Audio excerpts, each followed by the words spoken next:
За өглөөний мэнд төргийн үзэгчдээ Мас TV-ийн сайт та бүхэндээ өнөөдөр өглөөний зочноор Улсын их хурлын гишүүн хүний эрхийн дэд хорооны дарга Эрдэнэ болдыг оролцуулж байна. За танд урилгын манд хүлээн авч хүрэлцэн ирсэнд маш их баярлалаа. За урьсан баярлалаа.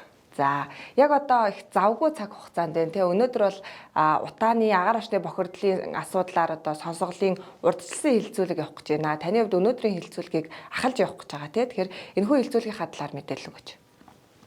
За одоо ингээд олон хэлүүлэг, цөөн хэлүүл бэлэг гэж байдаг. Гэхдээ олон хэлхээс нааш одоо шийдвэр гаргагч нарын ойлгохгүй байгаа, асар их хүмүүс хохирол амсж байгаа, үндэсний аюулгүй байдлын түвшинд занал хийлж байгаа, Монгол улсын ирээдүйд үнэхээр том хар сүдрээ одоо авчирч байгаа энэ сэдв бол өөрөө утаа. Утаа бол 10 гаруй жил сүүлийн үед бид нар хэдвэхтэй ярьсан асар их зардал зарцуулсан хэрнээ өнөөдөр бах байдгаараа байсаар л байна. 11 сарын дундаас эхсүүлээд 12 сар бүтэн, 1 сар бүтэн, 2 сар бүтэн энэ 4 сарын хугацаанд буюу жилийн 4 улирлын нэг бүтэн одоо улирлалтай тэнцэх хугацаанд жирэмсэлж байгаа эмэгтэйчүүд ургаа алдж байна. Дутуу төрж байна. Яг энэ одоо үндсэндээ энд бол хамгийн энзэг үе байгаа байхгүй. Тэр үндсэндээ бол энэ бол хүний амь нас, эрүүл мэнд хохирч байгаа асар хүнд сэдэв. Одоо утааны асуудлыг улс төржүүлэхэ болох хэрэгтэй. Утааны асуудлыг цэвэр бодлогын асуудал, нийгэмд байгаа асар том аюулын зэрэгт тулчсан гамшигын асуудал гэж бодож төрцгийн бодлогын уялдаа холбоо иргэд олон нийтийн дуу хоолой дээрээс нь эрдэм шинжилгээний байгууллагуудын суурь судалгаан дээр үндэслэж бид шийдвэртэй болох юм их хэвээр. Ханаа дөрөв татгаа авчихар нэг имийг ойроор хуухыг цохилтын тун гэж хэлдэг шүү дээ. Утаан дээр бид нар одоо цохилтын тунгаар ажил хийх заашгүй шаардлагатай болсон. Яагаад тэгэхээр өнөөдөр одоо бид нар ингээд статистикаар бол 2 хүн тутмын нэг нь ханаад авч байгаа. Ер нь бол дунджаар Улаанбаатарын хүүхдүүд жилд 8 удаа ханаад авч байна. Эргээд энд бол эрүүл мэндээс гадна эцэг эхийн орлого, зарлага, тийм ээ? Өрхийн төсөв баггүй бол. Эргээд утаа өөрөө хор тавдар үүсгэж. Эргээд утаа бол эрүүл мэндийн нөхцөл байдлыг асар их дороотуулж байгаа. Ийм одоо гамшиг болцсон. Тэгэхээр энэ гамшигыг бүхэлд нь одоо шийдэхгүйгээр арга ядсан гал унтраасан байдлаар яриад ах юм бол энэ асуул өвөл болохоор хүүтрэхээр ярьдаг сэдв байж болохгүй байхгүй. Жилийн 4 улиралд энэ дээр монголчууд бодлогоо зангидаж тал талд байгаа тоон мэдээлэл судалгаануудыг нэгтгэж түүн тулгуурласан цэвэр мэрэгжлийн шийдвэрүүдийг гаргах цаг болсон. Иргэдийн бохимдолтой байгааг ойлгож байгаа. 25 оны 2 сарын 3-4-ний өдрүүдэд утааны ерөнхий хяналтын сонсгол болох юм. За энэс өмнө сонсгол маань 2 өдөр үргэлжилнэ. За сонсгол гэдэг дээр юу хийдэг вэ гэхээр ерөөсөө яг бодит асуудалтайгаа нүүр тулахыг хэлж байгаа. За энэс өмнө бол энэ сонсголт зориулсан 3 дэд хилцүүлэг болох юм. Эхний хилцүүлэг нь болохоор агарын бохирдол хүн амын эрүүл мэндэд яаж нөлөөлөд байгаа. Тэр тусмаа хүний амьд явах, эрүүл аюулгүй орчинд амьдрах эрхэд яагаад занал хийлээд байгаа юм бэ? Өнөөдөр хүний эрх гэж ярихаар бид нар хууль шүүхийн байгууллагын талаар, албан тушаалтан хүний эрх зөрчсөн асуудлаар, эрүүдэн шүүлгсэн асуудлаар, хохирлон нөхөн төлөвлөх асуудал, эрхээс сэргийлэх асуудал ярьдаг тийм үү? Гэтэл өнөөдөр энэ Улаанбаатарын утаанд алхаж байгаа хүн болгон эрхээ зөрчүүлээд байгаа гэдэг ухамсарлахгүй. Хэвлэл мэдээлэлэр ч гэсэн энийг бол тэр болгон гаргаж ирэхгүй шүү дээ. Тийм учраас бол энэ утааны асуудал өөрөө хүний эрхийн асуудал. Хүний зам ёсны амьд явах эрүүл аюулгүй орчинд амьдрах эрхийг хангах тухай ойлголт. Утаанаас болоод өвдөд хор тавдар тусч байна. Өнөөдөр өдөрт 14 хүн Монголд хор тавдраар нас орж байна. Жилдээ 3000 гаруй хүн хор тавдраар нас орж байна. Жилдээ 30,000 гаруй хүн хор тавдар тусч байна. Монгол улс 1,565,450 км²-д асар том нутаг дэвсгэртэй. Улаанбаатар бол энэ өчүүхэн хэсэг шүү дээ. Тийм ээ? Тэгэхээр энэ өчүүхэн хэсэг төр хүн амын талаас илүү хувийн оршин тогтноод бүгдээрээ ухаандаа хахад цацаад энэ бол бидний үндэсний аюулгүй байдлын түвшинд өрчжээ гэдэг утгаар нь хүний эрхийн дэд хорооны даргын хувьд би энэ одоо эхний хэсгийг манай байнгын хороо болон дэд хороо ахалж байгаа. За хоёрдугаар хилцүүлэг нь бол утааны стандарт хяналтын тухай ойлголт. Бид нар шахмал түвшний тухай ярьдаг, зуухны тухай ярьдаг, шахмал түвшний барьцаалуулагчийн тухай ярьдаг, химийн элементүүдийн тухай ярьдаг, PM2.5, PM10 гэл ингээд зарим хүмүүс ойлгохдохгүй завсраар байх юм яриад байдаг.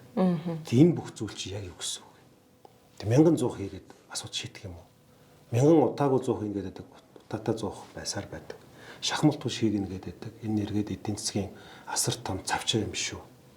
Өнгөрсөн хугацаанд утаан дээр хэдэн их төгрөг зарцуулсан. Өнгөрсөн хугацаанд зарцуулсан мөнгийг үр дүнтэй ашигласан бол гэр ороолыг бүхэлд нь барилгажуулах хэмжээний зардал байсан уу? байсан тодорхой шүү дээ, хувийн. тий. Ингээд бодглохоор алдагдсан боломж буюу lost opportunity гэж хэлдэг. Энэ маань өөрөө хүний амнаас эрүүл мэнд хөгжил дэвшлэр хэмжигдээд байна. Бид нар ингээд том мега төсөл том төсөл хөтөлбөр мөнгө ярддаг хэрнээ хүний эрүүл аюулгүй орчинд амьдрах хэрэг. Иргэдийнхэн тэр одоо их орондоо аз жаргалтай амьдрах тэр эрхийг тэр болгон хангаж чадахгүй. Үндсэн хууль дээр хүмүүнлэг иргэний ардсан нийгэм гэдэг. Тэгээ одоо энэ утаа чи хүмүүнлэг юм уу? Энэ утааг бий болгож байгаа үр дагаврууд нь өөрөө иргэний нийгмийн мөн чанар мөн үү гэдэг асуултыг асууж байгаа. Тэр утгаараа бол дараа 7 хоногийн 3 дахь өдрийн 14 цагаас бид энэ 100 төлш технологийн холбоотой стандарт хяналтын асуудлаар хэлцүүлэг хийх. За тэрний дараа 7 хоногийн 3 дахь 7 хоногт буюу 1 сарын 29-ний өдөр утааны асуудлын эргэцүү орчих. За бодлого шийдвэрийн хэрэгжилт, санхүүжилт, зарцуулалт, хариуцлага асуудал яригдах гэж. Хэрвээ энэ ингээд бодлого буруу явагдсан бол хэн нэгэн хариуцлага хүлээх ёстой. Хэсэг бүлэг хүмүүсийн энд мөнгө олдог сэдв байсан юм уу? Ус цэр хийдэг сэдв байсан юм уу гэдгийг нэгтлэх ёстой. Ингээд эрх зүйн хувьд оролбол хэм хэмжээний хувьд биднэрт юу дутагдаад байгаа? Ямар харанхуй нөхнүүд байгаад байгаа? Түүнийг нь ямар зүйлээр нөхөх юм? Утааны асуудлаар хүмүүс мөнгө эдэж иж болохгүй шүү дээ. Утааны асуудлаар улс төрж болохгүй. Утааны асуудлаар популизм хийж болохгүй. Утаан дээр зөвхөн бодлого, судалгаа, шийдвэрийн хэрэгжилт, хариуцлага яригдана. Энэ бүх зүйлийг долгионд харуулахын тулд бид энэ 3 цуглал хэлцүүлэг хийх.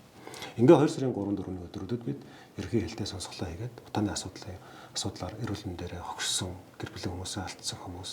Мэдээж энэ бол зөрхрэмар сэдв. Энэ бол одоо маш хүнд сэдв. Гэхдээ энэс халгаа тойроод цэвэрхэн мултрна гэдэг зүйл бол лав энэ төрд байж болохгүй. Үнэтэйгээр тулж асуудлыг шийдлэр олон талын гарц гаргалгаатай, иргэдийн оролцоотой, төр юу хийх юм, засаг юу хийх юм, иргэд юу хийх юм, хувийн хвшил юу хийх юм, эрдэмтшилжээний судалгааны байгууллагууд юу хийх юм гэдгээл долгионд харуулж тогтоож авах зорилгоор хэлцүүлэг хийж байгаа. Хэлцүүлгийн үр дүнд шийдвэрүүдээ нэгтгээд хин ямар хариуцлагатайгаар ямар хугацаанд хэмжигдэхүйц ямар ажил хийх вэ гэдгийг тодорхойлно. Ийм л зорилготой. Өнөөдрийн энэ хэлцүүлэгт нийт хичнээн хүн оролцох хүсэлтэй өгсөн байна.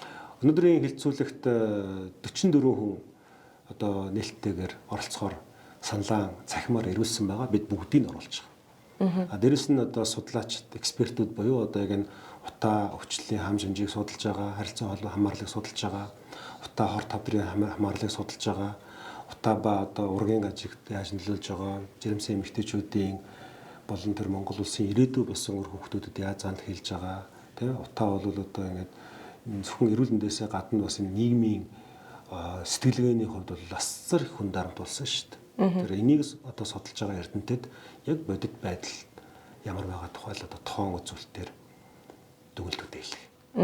Өмнө нь бид хэд хэдэн сонсголыг зохион байгуулсан. Тэгээд сонсоод л өнгөрдөг сонсгол биш бас үр дүн хаана байна гэдгийг олон нийт харж байна. За энэ утааны сонсгол ч гэсэн өмнөх сонсголууд чиг сонсоод өнгөрөх үедээ гэдэг бас айдас нийт олон нийтийн дунд биш үү дээ. Энэ тал дээр таймер барьсан. Яг зөв. Та хэрвээ зүгээр одоо ингээд анзаарах юм бол миний Сүхбаатар Эрдэнэ улд гэдэг пэйж байгаа. Энд дээрс 8 сараас эхлүүлэл энэ талаар байр суурь илэрхийлсэн. Үндсэн аюулгүй байдлын үзлэр хөлийг шинжлэх шаардлагатай байна. 15 хуудас материал ерөнхийлөгчийн намын газарт хүргүүлсэн. Улмаар бол тодорхой уулзалтуудыг хийгээд ингэ явж байгаа.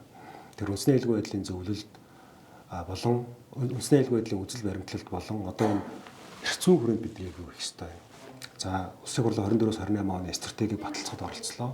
Ажлын хэсэгт нь эндээ бол хүн төвтэй нийгэм гэж яг ямар стандартын тухай яриад байгаа. Дөнгөж сайхан би өнөөдөр стандартын ажлын хэсгээс гарч ирж байна л да. Стандарт гэж юу вэ? Хүний эрхийг хангах стандартын тухай ярьж шүү дээ. Тэр барилга байгууламж, барих зам, харилцаа холбоо гэдэг чинь бүгд хүний төлөө байх хэрэгтэй байхгүй юу? Хөгжлийн бэрхшээлтэй хүн хүүхдүүд, ахмад настан, өндөр настан, эмэгтэй эрэгтэй хамаахгүй Монгол хүний төлөө энэ стандартууд байх хэрэгтэй гэдэг. За энэ жил 2025 онд бол хүний эрхийн үндэсний 2 дугаар хөтөлбөрийг 280 зүйл заалтайгаар одоо улс дотоод иргэн яамнаас засгийн газар оруулж ирж байгаа. Энэ дээр бол бид нар бас их хүний эрхийн асуудлаа үндсэн асуудал болгоно. Одоо миний фэйсбүүкүүдийг нарийн сайхан нэгжиж харах юм бол төсвийн үеэр ч гэсэн энэ асуудлаар би маш олон зүйл хэлж ирсэн. Төсөвчийн өөрөө ирэмбэн буруу байна. 1-р эдийн засаг, 2-р төсчсөн хөгжил, 3-р Монгол хүн, 4-р Монгол хүний эрхчлөө. Үгүй ээ. Монгол хүний аюулгүй байдлын ихэнд авах хэрэгтэй. Монгол хүн зориулсан эдийн засаг шүү дээ. Монгол хүн зориулсан хөрөнгө оруулалт, Монгол хүн зориулсан мега төсөл, Монгол хүн зориулсан эрүүл мэндийн бодлого. Энэ салбарын хэсэлүүдээр үндсэн асуудал. Мянган мөнгөтэй байгаад мянган их орондоо хөгжил дэвшлиг авчираад Монгол хүн өхөж өргөдөөд, өвчлөөд, эсвэл ажиллах хүчин болоод одогшоо дөрөд гарч үлэн уусч байхгүй шүү дээ. Тэр утгаараа Монгол хүн буюу хүн төвтэй энэ бодлогыг хэрэгжүүлэх ёстой гэдгийг удаадараа илэрхийлсэн. Халуун намраар илэрхийлж эхэлсэн байдаг.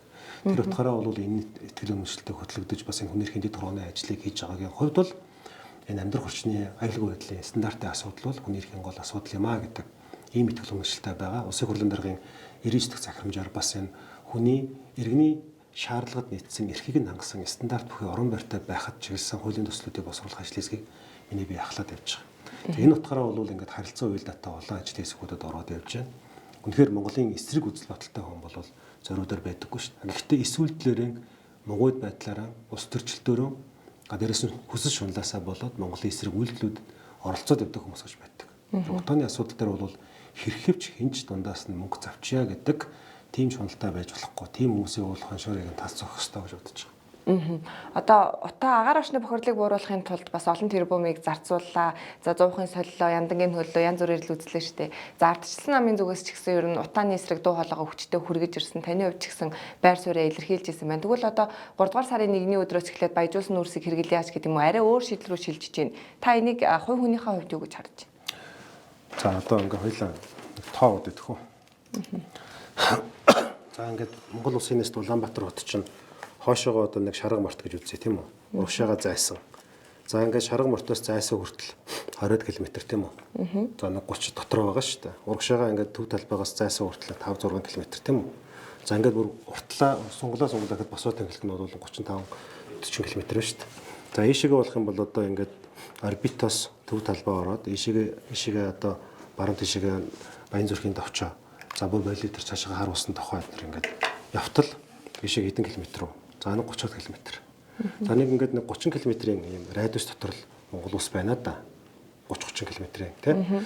Тэр үндсэндээ ийм жижигхэн талбай дээр хүн амын талаас илүү хувийн ингээд бүр ингээд ямар ч зохион байгуулалтгүй эмх зэгцгүүгээр очиод ингээд шалтсан. Төрөл байгаагүй, стандарт байгаагүй, хүний төлөө бодлого байгаагүй. Олон жилийн туршид. Мөн үү? Тэр одоо 1100 хийгээд. За одоо буйнт хэрэгэ гэж хаад хэлээ л дээ. 1100 хийгээд дахиад мөнгө болтол. Эцсийн арга зам бол хамгийн их одоо утааны хорвоо чанарыг гаргаж ирээд байгаа тэр гэр ороллын яндан ба шүү дээ. Яндан л байхгүй болох гэсэн. 170 мянган өрх энэ гэр оролт байна гэж үзэж байгаа. Орлого багтаа шүү дээ. 170 мянган өрх гэдэг чинь бол нэг айлыг 3.5-аар үржүүлээ. Тэ? Ямар хэмжээний хүн бах нь. Тэр энэ дээр бол ерөөсөө орон сууцчлах хэвээр, хувийн сууцчлах хэвээр. 3.1-ийг иргэн өөрөө гаргадаг. 3.1 нь бол одоо ногоон зээлээс сангуулжуулдаг. 3.1 нь хамаагүй төр гаргаад хямд үнэтэй өртгөөр байшингуудыг барих асуудал. 170 мянган өрх гэдэг бол боли бүр 200 мянган өрх гэж бодлоо. 200 мянган өрх гэдэг бол 20 хүнтэй 5 дугаар байшингийн стандартаар ихэд л 10 мянган байшин баггүй. За 0.7 0.5 гагаа хүмүүс хоорондоо нийлүүлээд нэг байшин барь 20 хүнтэй. Тэгээд 30% ногоон булгыг цэцэрлэгжүүлээ. Running water гэж хэлдэг одоо усаа авъя. Тийм үү? За тэгээд дээрэс нь пассив технологи, дулаан алдагдал багтай.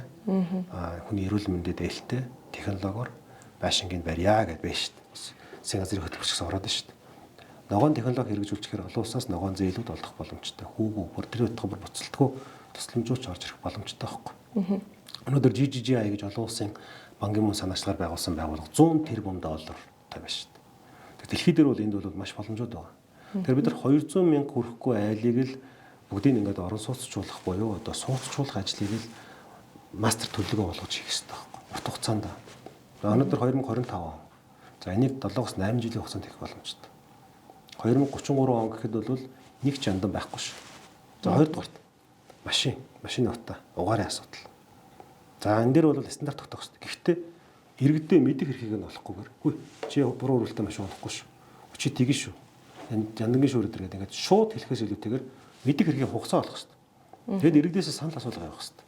Иргэдийн санал асуулгуудаар тулгуурлаад иргэдийн өөрсдийнх нь оролцоотой итгэл үнэмшилтэйгээр шийдвэр гаргах хэрэгтэй. Яагаад тэгэхээр нэг актер судалгаа байт юм байл л Монгол хэлээр хэлэхээр жоохон гайхмаар судалгаа. Утаа бас сэтгэл ханамжийн судалгаа гэж байт юм байна. Олон улсын жишг. Оролбол энэ утаагүй амьдрахын тулд би орлогынхаа хэдэн хувийг энэ зарцуулах хэрэгтэй гэсэн чинь монголчуудын хувьд чинь 60% гинэ. Тэр оролд амьдарч байгаа хүмүүс орлогынхаа 60% би утаагүйгээр ингээд цэвэр орчинд амьдрахад зарцуулмаар байна гэж хариулж байгаа. Артан маш хүсээд юм гэсэн үг шүү дээ. Тэр энэ бодлого руугаа бид нар явах хэрэгтэй байхгүй. За ингээд энэ бодлого руугаа явахын тулд нөгөө одоо муухайгаар хэлэхэд хоол болтол шир зугаа гэдэг шиг давын өмнө энэ бодлого орохоос өмнө яаж тэр одоо утаа үүсгэж байгаа хүчин зүйлсүүдийн эрүүл мэндэд хортой чанаруудыг багасгах вэ, багахгүй болгох вэ? Үе шаттайгаар. Ингээд иргэд юу вэ? Засгийн газар юу вэ? Байгаль орчин амьсгалын өөрчлөлтийн яам нь юу вэ? Эрүүл мэндийн яам нь юу вэ? Нийслэл юу вэ? Хувийн хвшлүүд юу вэ? Эрдэмчлэгний байгууллагууд яах? Ингээд энэ бүх боломжуудаа нэгтгэхэд дундаа ингээд нэг төлөвөнд очих хэрэгтэй. Яг одоо үндсэн хууль гэдэг шиг 1 2 3 4 5 10 хүртэл. За энийг бид нар хамтарч хийх юм байна. Тэгэхгүй нөгөө бие биенээ түлхээд байхгүй. Нөгөө нэг агаарын бохирдлыг бууруулах нэг тийм байгууллага байсан зүйл. Нэг болохоор байгаль орчны яамар яваал, нэг болохоор эрчим хүчний яамар яваал, нэг болохоор эрхлэгчийн хамгаалалт яваал, нэг болохоор хот руу яваал. Сүүлдээ эзэнгүүдэл.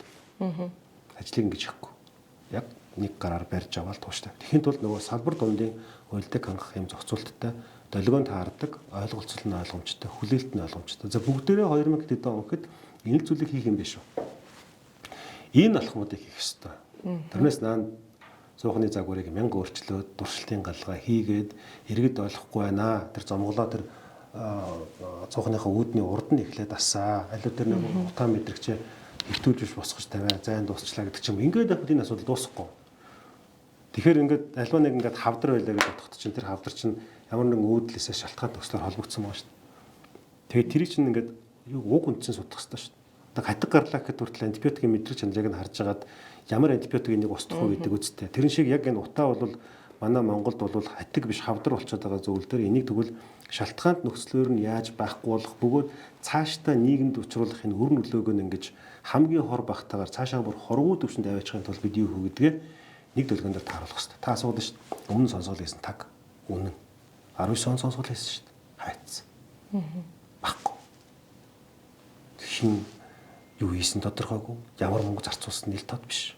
Тэр одоо бол хариуцлага гэдэг зүйлийг хамгийн ихэнд гаргаж тавьж байгаа нь утаатай холбоотой тэмцэж байгаа энэ мөнгө төсөв бүгд ил тод захиран зарцуулалт нь ойлгомжтой олон нийтэд нээлттэй иргэдийн мэдээ хэргийг хангасан иргэдийн өөрийнх нь оролцоотойгоор энд орж байгаа талууд шийдвэр гаргах бодлого боловсруулах төвшөнд бүх юм тов тунгалаг болор мэд тунгалаг байхад л энэ хилцүүлэг явж байгаа. Гэхдээ тэгэл одоо бид зөндөө ярьдаг шүү дээ. Дахиад ярих юм уу гэд хөмшөмжлөлтөд хандж байгаа. Зөв шүү дээ. Яг тэгэхээр иргэдээ бид нар ингээд залхаацсан юм шүү дээ. Тэгтээ ямар одоо иргэд залхсан юм чи ингээд эсвэлдлэрээ энэ зүйлийг орхиж болохгүй шүү дээ. Бид хэлсэн үнэнтэй, бэрхтээ, хатуутай нүүр тулна гэж бид нар тангар өргөсөн шүү дээ. Тангарахтай үнэнч байна гэдэг бол бид энэ ажлыг барьж авч, баярлдаж, тэр нь уран мэгцэх уралдуулж тэгэж нэг уянгалаад байх хэрэггүй.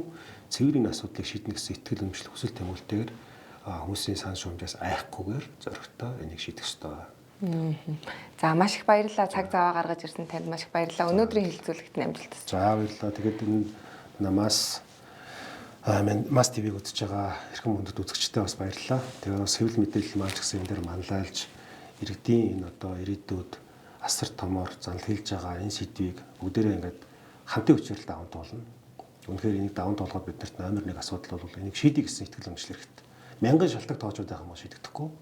Харин шийдэх гэхдээ зөвхөн нөгөө хоосон зоригоос илүүтэйгээр мэдлэгтэй, боловсралтай, хамтын ажиллагаатай, тодорхой буулттай, хөлн бөксгөлж байгаа юм шиг ажлыг бие биенээ шийдлээд байхгүй. Яг одоо энэ дээр байрлаж авч барьж үзэх ёстой. Миний хувьд бол хүн эрхийн дэд хорооны дараагаар ажиллаж байгаагийн хувьд хүний амьд явах эрүүл аюулгүй орчин амьдрах эрхийг хангах асуудал байгаа. Энэ бол зөвхөн утааны асуудал биш.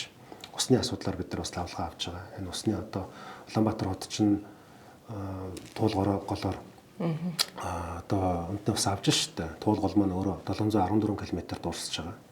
250 км 50 гаруй гол наашаага нэгдээд туул гэдэг нэртэй гол болоод Улаанбаатарын дундуур урсгатаа 60-70% бохирдоод ингээд урсж байгаа дахиад 100 км яваад цэвэршдэг байхгүй.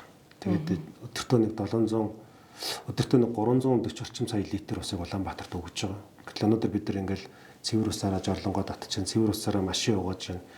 Цэвэр усаа гамгүй ашиглаж байна тий.